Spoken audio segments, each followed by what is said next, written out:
weekly podcast. This is where we take 5 topics of our choosing. We take 5 minutes apiece and we do it every Friday. That's right. And he's Jerry, first half of All Your Data, and he's a digital forensics expert.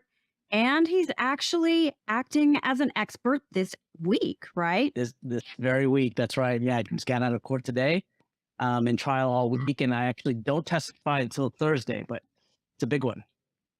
That's exciting. That's exciting. She's Cassie, and she's a technology attorney, and I didn't get your unique intro this week. What do you think it should be? I have a hard time thinking of unique intro, but I have a dog named Zuzu she's watching me record this right now. So that's the other thing about me. That'll work. So, do you want to chit chat about Zuzu? Is that, I know you have more than one. Yeah, I have 2 dogs. She's a Saluki and she's definitely a Velcro dog. So she's always by me. Our other dog is a Foxhound mix, Oliver, and he's the Lord of the Manor. He goes from room to room and he has scheduled time with everybody in this house. So, he may pop up from time to time, but Zuzu's always like by my side. Should we dive into it? Yeah, let's go. Let's go. The first one's pretty exciting. I've been all weekend long. So why don't you did? Okay. Yeah. So this is our joint take. It's take number 1. It's about the Murdaugh trial. So this is my take on this one, and you could chime in too. It's Paul Murdaugh and his Snapchat video coming back from the dead. Absolutely. To solve his own murder. That was just like, it's a digital forensics, it's like an actual forensic file. We should probably make that a normal. Jerry, we need to have our own show called Forensic File, but it's digital forensics and not DNA forensics. I even wrote about this on Twitter that, you hear all the time trial attorneys saying, if there's no DNA, jurors won't prosecute. They want the DNA because they've heard it. They hear it all the time on all the shows. And now I think that's going to be digital forensics. And you can get away with anything these days there's so much information on your phone. And like you said, the Snapchat was so vital, but then they were also looking at, how fast he was walking in a certain amount of time and how many steps per hour and what were you doing? Were you jogging? Were you on a treadmill? You can't get away with anything. And even not having a phone, I know Dan Regard said this at University of Florida. I completely agree with him. If your phone is just inexplicably off for 2 hours that were really important 2 hours, that's probably going to get latched onto pretty quickly by prosecutors. Oh my gosh.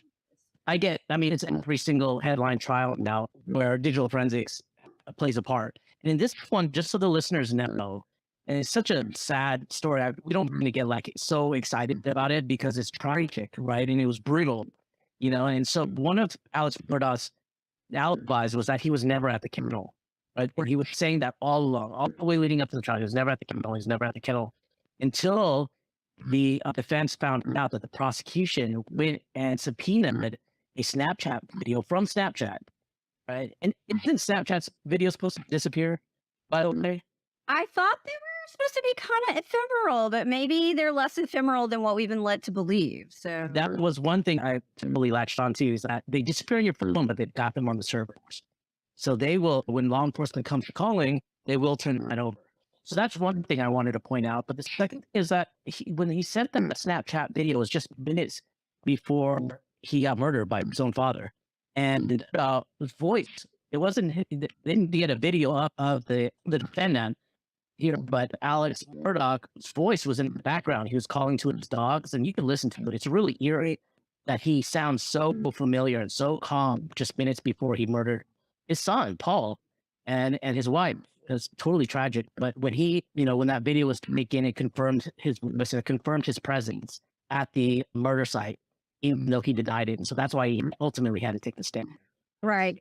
And I think the point you make, we get excited not because a lot of it for me, I've always been very interested in true crime. And for me, it's like, how do they solve the case? Even as a teenager watching, City Confidential or the original Forensic Files, it's how did that case get solved? And I found it interesting that that was a piece of evidence, a recorded voice, and he took the stand, Yeah. So the jurors were able to hear his voice Yeah. talking. And they, usually, and this happened in court where there were people authenticating saying, is that voice Alex Murdaugh? People were saying that. But then the juror couldn't make that determination themselves because they heard him talking, not a recording of him compared That's a to the good point. recording. It's him compared to a recording. And I'm just really baffled by it. I mean, Right. these guys are great they're great litigators. So it's not like they haven't litigated before. And I was reading articles and them saying it was the Snapchat. That was the thing that did it for That them. was the thing, because there was no hard evidence. Everything Yeah. was circumstantial, but that actually placed him at the scene of the crime. I think we're going to go here for a second. Let me take it there. Yeah. What if he didn't take the stand and his defense was, that's a deep fake? I mean, I think that would have been there would have had to have been like experts on trial validating it, right? Then it Right. turns into the validity of the evidence. And maybe that would have muddied the water enough or distracted enough for the defense, That's right. It's all It incredibly didn't come up in that one, but it will start coming up. absolutely. And when it does, you and I will be there to talk about it. Every time we will be there. So should we move on to our next Let's move on. Take two. That's yours. Take two. So this one is Avril 15. And you know me, Jerry, I kind of like NFTs. A lot of it is professional curiosity because, for me to really understand how NFTs work, and part of this is just me learning how blockchain works, I wanted to go buy some NFTs, right? So we talked about ordinals last week, and ordinals are kind of the Bitcoin version of NFTs. Right now, NFTs are something that were created based off of the Ethereum blockchain because of additional functionality that's part of that blockchain. And this was one of the first NFT projects that I bought. And most of the projects that I bought I've participated in by buying an NFT. They're women founded, really about community. So trying to get more women in Web3 and involved in NFT projects, or is supporting women artists specifically or whatever. But this one really emotionally hooked me because it's a series of 10 seasons with specific characters that have been created. Avril 15, that's like the main character. And it's fairly limited run. It's similar in that it's generative AI kind of, but each of the profile photo NFTs, they're all hand drawn originally by Illustrator and then digitally remixed a little bit, after it's scanned. And like the real focus on community, I think that they're, going back to kind of the cultish conversation we had in our first episode, I think some of that is just, community is really important to Web3. The proof can kind of be in the pudding, right? People can say that, but how much is it really, harking back to maybe some of like the aughts tech startups that were like, we're family, but then people can kind of take advantage of that, right? What I like so much about Avril 15 are a couple of things. One, it's run by two guys in their free time. They're hustling, they're working hard, they're illustrators and a friend, and they're not doing this for like a rug pull or anything. They're also like total Gen X vibes. When I saw the artwork, it made me. It's great. It made me, Totally you. yeah, it made me think so much of my husband and I will be 1 year this year. And it made me think of us being in the late 90s, like really still into Radiohead, but like that Radiohead vibe. I remember going to Ghost in the Shell, seeing Ghost in the Shell in the movie theater, and there's so many independent movies and independent graphic novels. You had Max, you had Madman, you had Bone. Oh my gosh, Bone's a great one. All of these great IPs out there, new IPs, much less the movies that we're just really not seeing now, and like for me, projects like this are in an age where so many studios, I think, are risk averse because they have huge shareholders to answer to. They're not really taking risks on new IP, like new content. But I see the NFT space as a place where that could really happen and a lot of creativity can come. So I said it because NFTs is really made for artists that want to own their artwork improve and really get compensated for it and get royalties. I mean, Right. probably with the rise of generative AI, the last solace or last refuge for real artists that draw by hand and, create their own work. And what I really like about this group is that they built up a pretty strong following on Twitter, and they dedicate every Sunday to highlighting artists with under 2,000 followers Nice. on Twitter. So they pick Nice. 5 followers, and then they've started curating small artists to highlight and be sold in like a specially curated set on Foundation, which is a secondary market that they've moved towards. They were originally primarily on OpenSea, but they moved to Foundation because OpenSea, Okay. there were some discussions about royalties, and for them, they took a really hard stance. We're going to move to Foundation because of the discussion or discourse around royalties. But I think for me, it's kind of like a beacon of hope. It's not just like a cash grab or anything. And they've been very vocal, the founders, about we're not in this to make money. We're in this to support artists, and it's for art's sake, which I feel very strongly about. It's to me, art is more than just like how much money can I get out of it. It's the emotion that comes from it, all that stuff, and they have very limit, like your NFTs that you buy build on top of each other. Like if you have a series 1 or season 1 and a season 2, then you're guaranteed season 3, but you can't like suck up all of them and get all of the, like, they don't want someone to hold all of them. So Right. it's just a very encouraging space, to be So around. where can our listeners go find that project? So they just go to foundation.io or I would URL? I would go to Twitter, and they're very active on Twitter. Oh, go ahead, pull that up. I love how you advocate for all this stuff. You think deeply about the takes that you're going to do every week on our podcast, and I like the humanitarian side of what you're.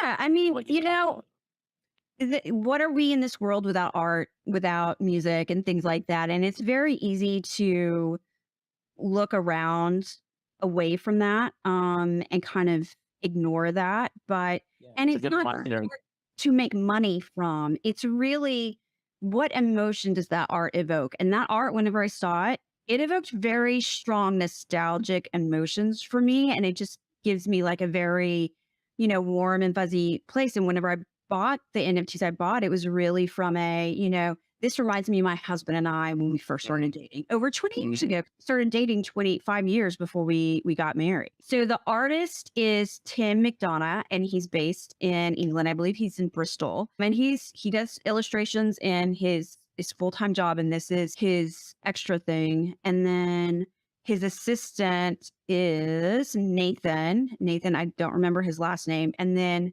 there's also a dog in the mix. His name is Pete, and he's very cute. But it's a really great community. And, I know a lot of, there are good projects out there. If you find it, don't just chase the hype, don't go out there and chase the hype. Really, go out there and see what opportunities there are, because there are some good ones. They're not all bad. They're not all bad. Yeah, they're all bad. Should we jump to take 3? Yeah. Let's go 3. Your turn. Okay. Take 3, my turn. SLAPA. So SLAPA, this is brand new. Okay. Okay. So AI is moving so quickly. SLAPA stands for Self-Learning Agent Performing APIs.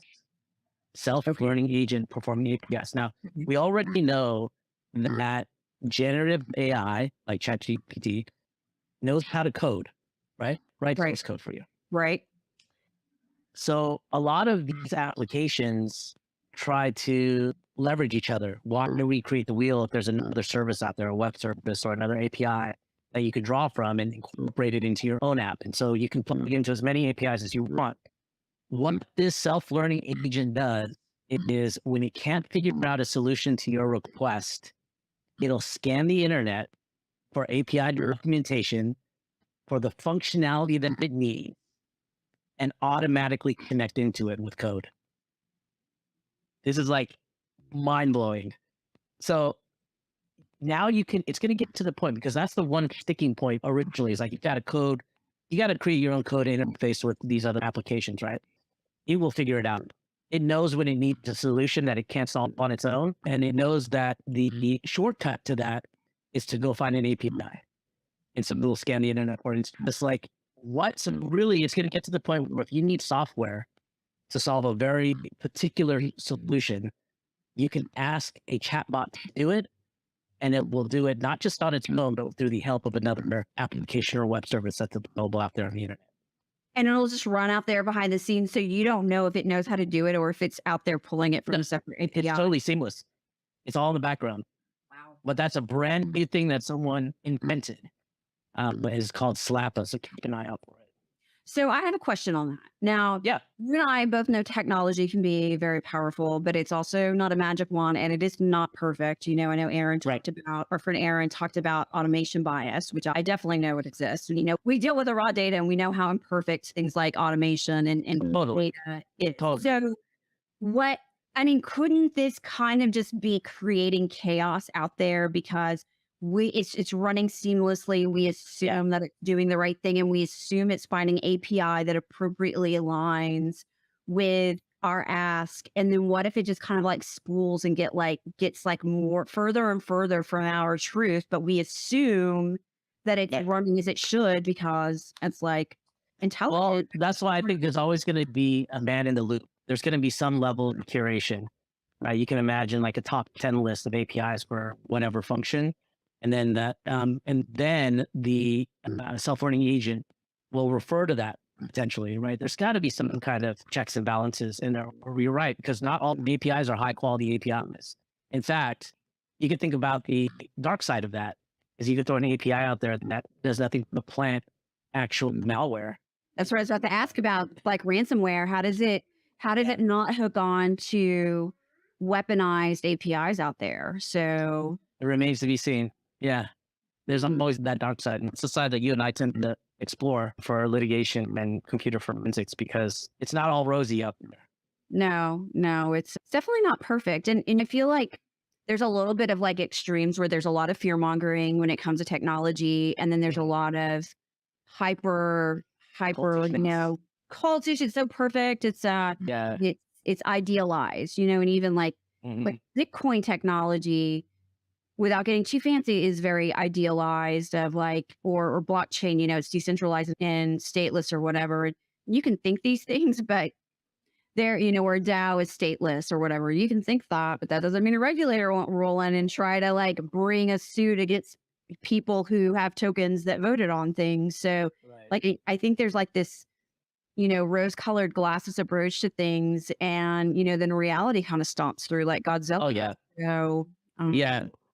And I think that's the reality is that, you're trying to skirt all of these regulatory agencies. I mean, that's the concept is that it's like anarchy, but anarchy for good. You can twist it and anyone can take it down a dark road.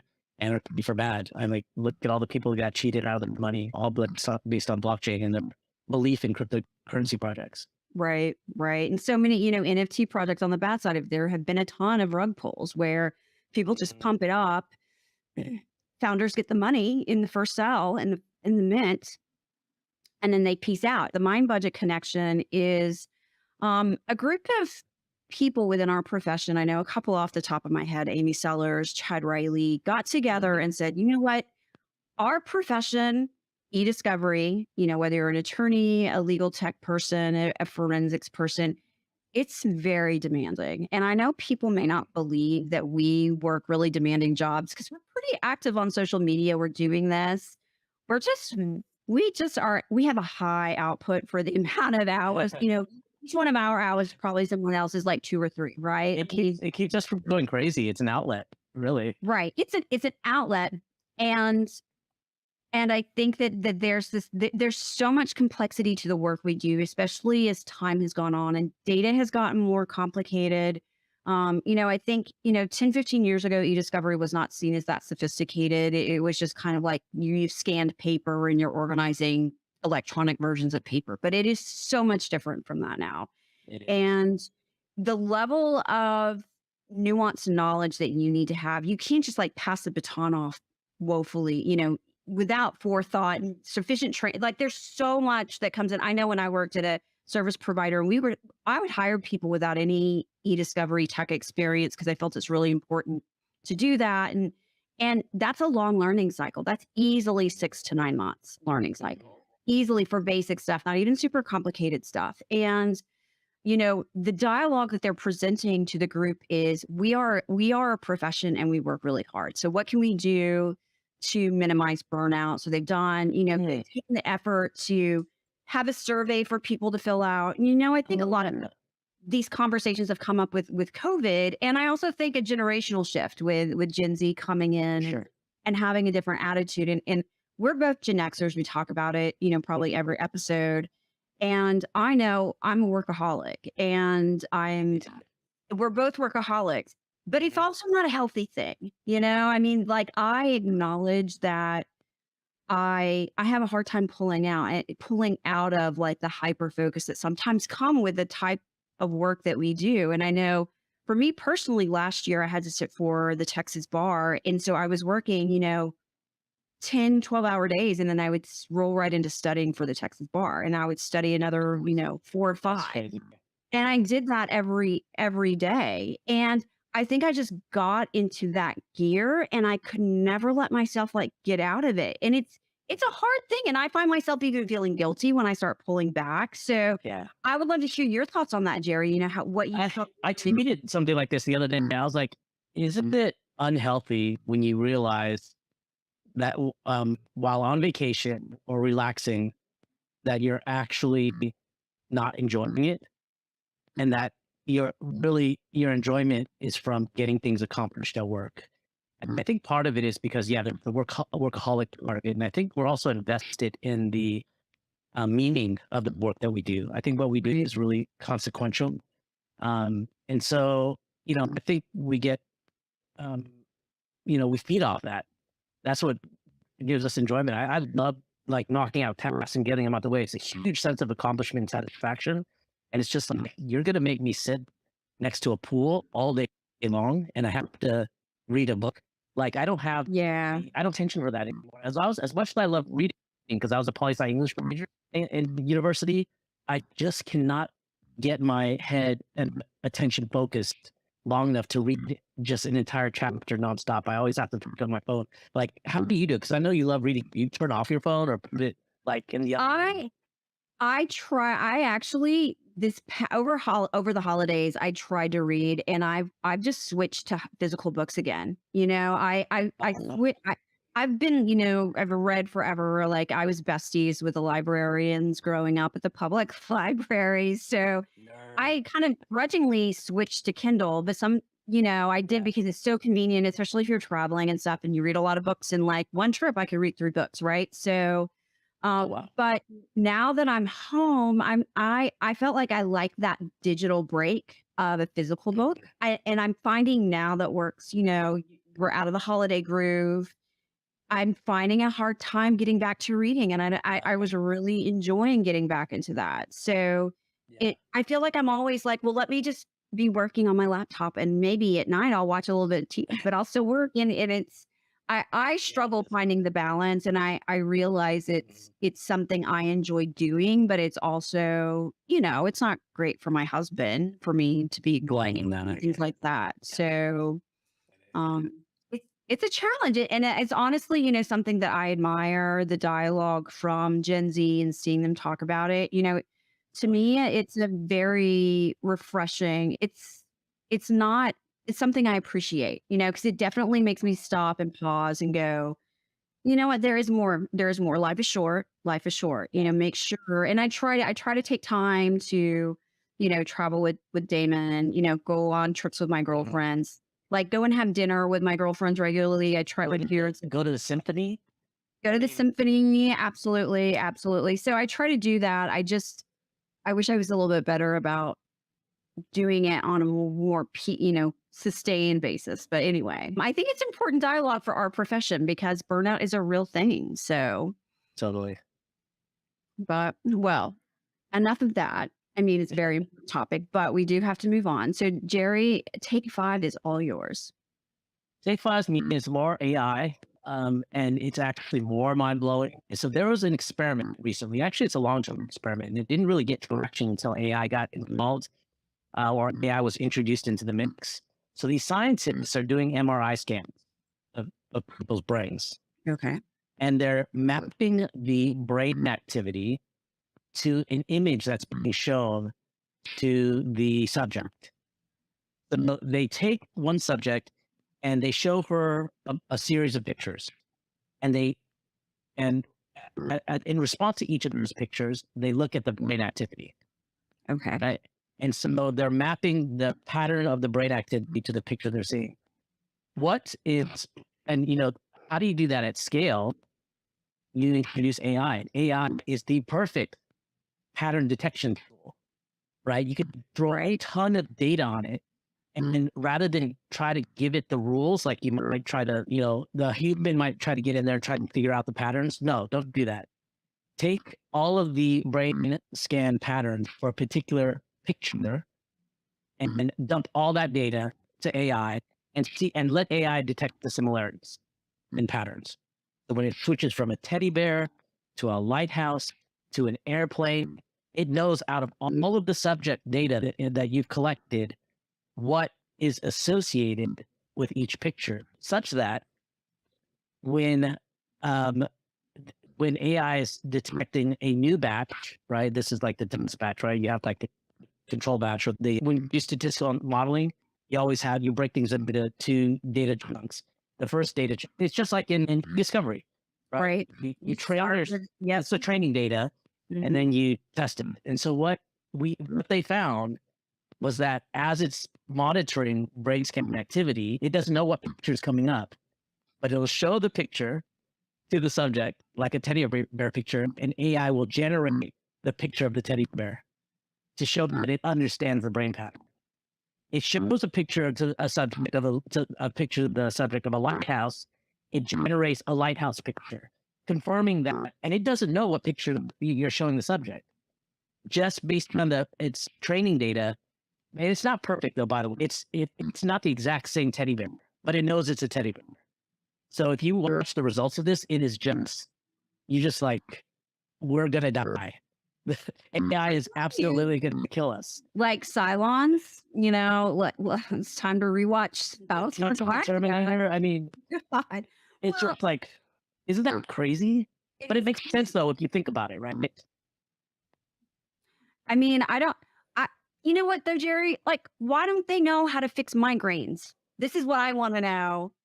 The break is still a mystery. So maybe looking at silver lining, like maybe somehow that kind of a technology that doctors don't really know really what causes migraine. It is like a big question mark. So many people suffer from it.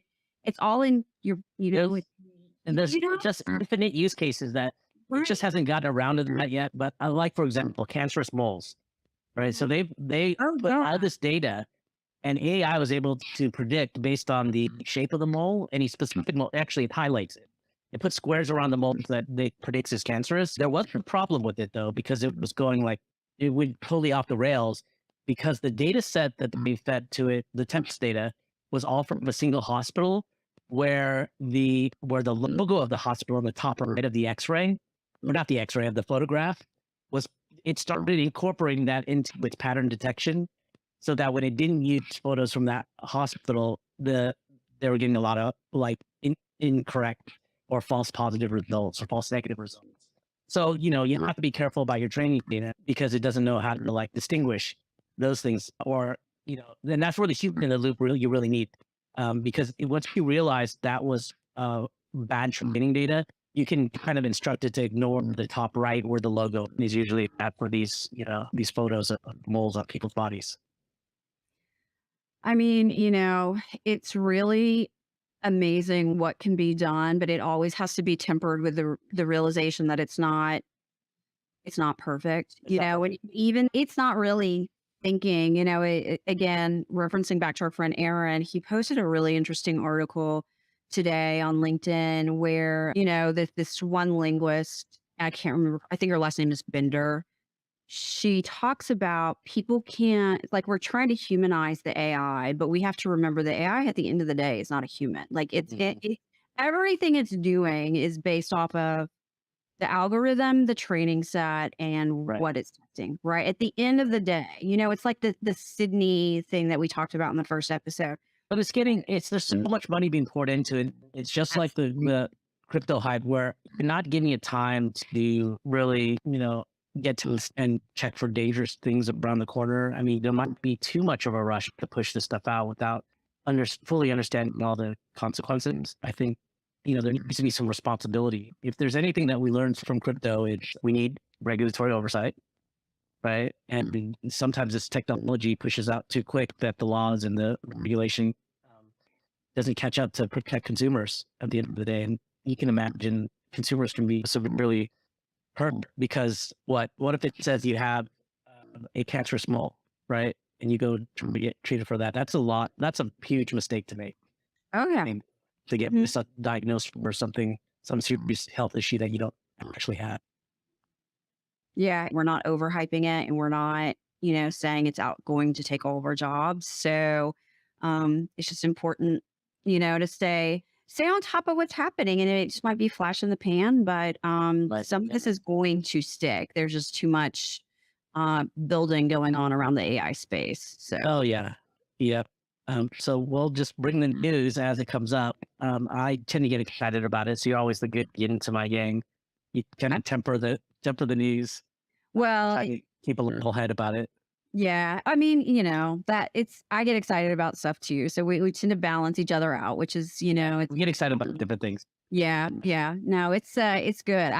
I do think so going back to the AI mind reader, hmm have they tested it across like different people from different cultural backgrounds or regions or ages? I would imagine like That absolutely needs to there- happen to eliminate bias or to you know, minimize bias. Yeah, we tend to. I mean, I tend to talk about that a lot, and we'll see how long that lasts. And we'll see if there's another fad that comes along. We'll talk about it and weigh the pros and cons.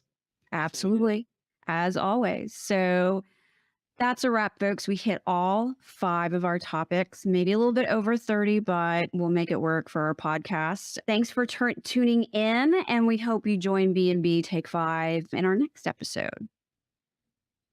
All right. Oh, what's the show you do about all your data? That's really Okay. Until next time, keep laughing, keep learning, and keep thinking about all your data. bye, folks. Bye.